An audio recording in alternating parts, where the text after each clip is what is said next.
Bonjour à tous et bienvenue. Je suis Damien Bruno, consultant chez Solutions Exchange. Dans la vidéo d'aujourd'hui, je vais vous présenter le module pour SharePoint de la solution de l'éditeur Inao de supervision et reporting qui fait partie donc de la suite Inao Management System. Dans ce module pour SharePoint, donc du coup qui est vraiment donc dédié pour SharePoint, tout va être recentralisé dans une même console web. Si vous avez déjà regardé la vidéo sur Mailscape, le module pour Exchange, tout en fait vous allez retrouver un peu cette même console et tout va être centralisé dans une seule et même console web. Ce qui va sauter le plus à l'œil au premier regard sur ce produit, sur cette console web, c'est vraiment son côté graphique.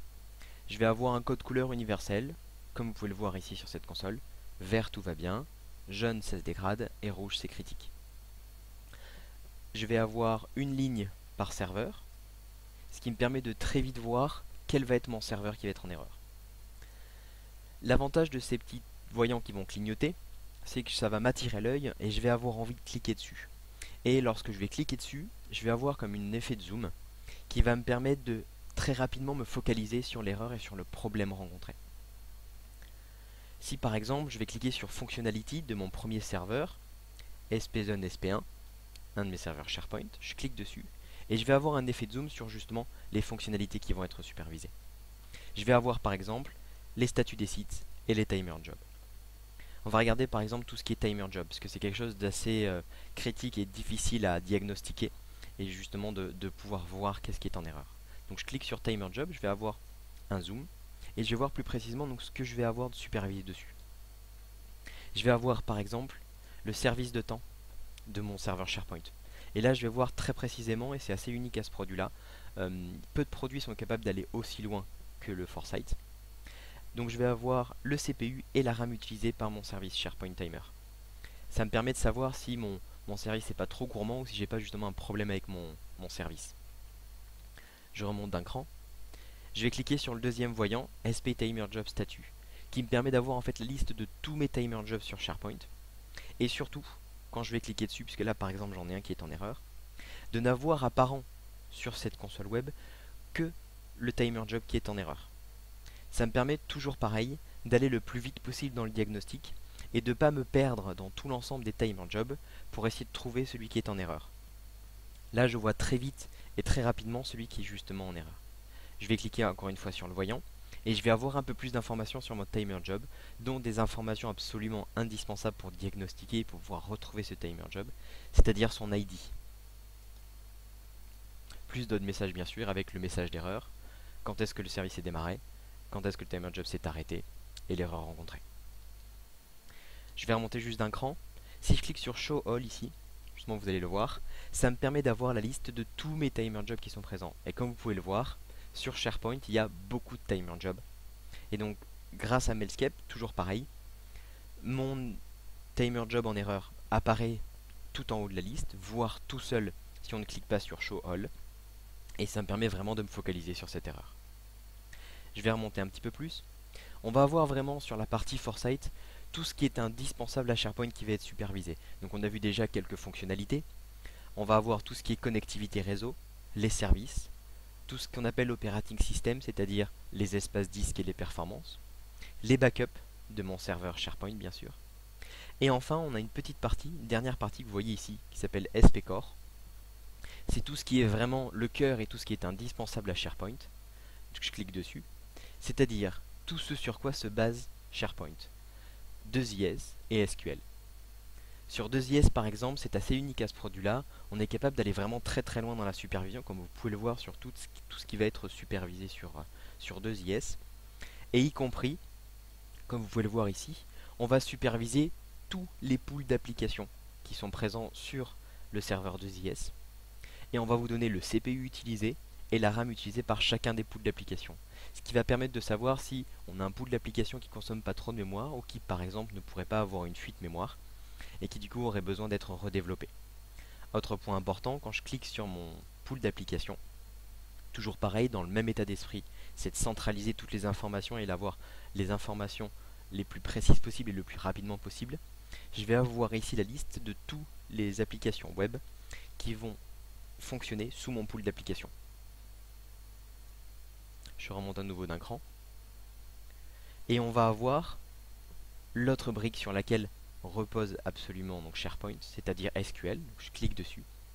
Et là, je vais avoir la liste donc des fonctionnalités SQL qui vont être supervisées.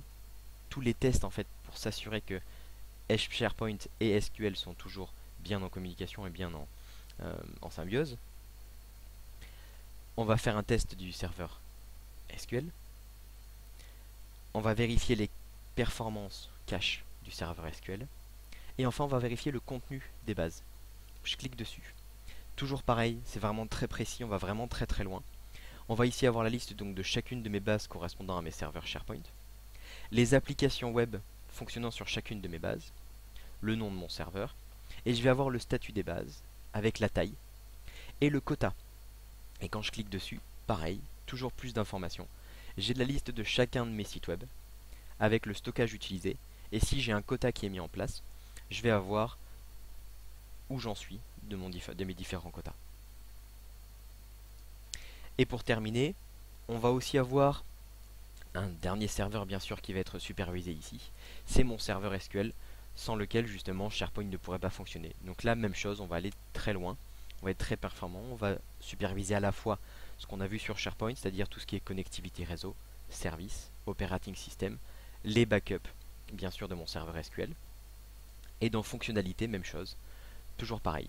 Je vais voir les performances, le statut de mes bases. Donc on va avoir ici la liste de toutes les bases qui sont présentes sur mon serveur SQL, la taille de ma base, la taille des logs et le statut. Voilà pour la partie supervision de Foresight, donc la supervision de mes serveurs SharePoint et SQL. Mais on ne s'arrête pas là puisqu'en fait le gros avantage d'un produit comme Foresight, c'est que ce n'est pas qu'un outil de supervision mais c'est aussi un outil de reporting. Tout ça dans la même console web est accessible depuis du coup n'importe où. Il suffit simplement que je clique sur My Report et je vais avoir accès à tous les rapports présents sur mon serveur SharePoint. Tous les rapports que l'on voit ici, ce sont bien sûr des rapports par défaut qui sont fournis de base avec l'outil, mais on va être aussi capable donc de créer nous-mêmes des rapports ou alors de modifier certains rapports existants. La partie reporting sur SharePoint est vraiment intéressante parce qu'elle me permet d'avoir tout un ensemble de statistiques sur l'utilisation de mes sites SharePoint. Donc je vais avoir par exemple des statistiques sur les documents, quels vont être mes types de documents, combien je vais avoir de documents Word, Excel, un classement de mes documents les plus gros par exemple, sur quel site il est placé, dans quelle librairie et quel est le document.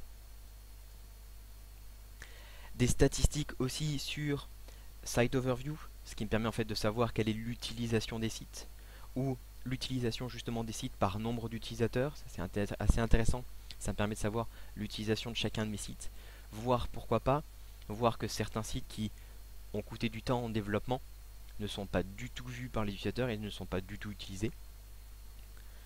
Voir un petit peu d'une façon plutôt administrative tout ce qui est création et suppression de sites, qui permet de savoir assez précisément sur quel site, quelle est la personne, quel est l'administrateur qui a créé le site et quand.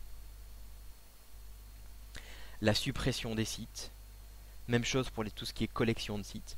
Et pourquoi pas dans un aspect aussi plus sécuritaire, avoir un petit détail sur les permissions des groupes, voire sur tout ce qui est modification de permissions, ce qui me permet aussi de savoir si quelqu'un a fait des modifications dans les différentes permissions et m'assurer vraiment de tous ces éléments-là.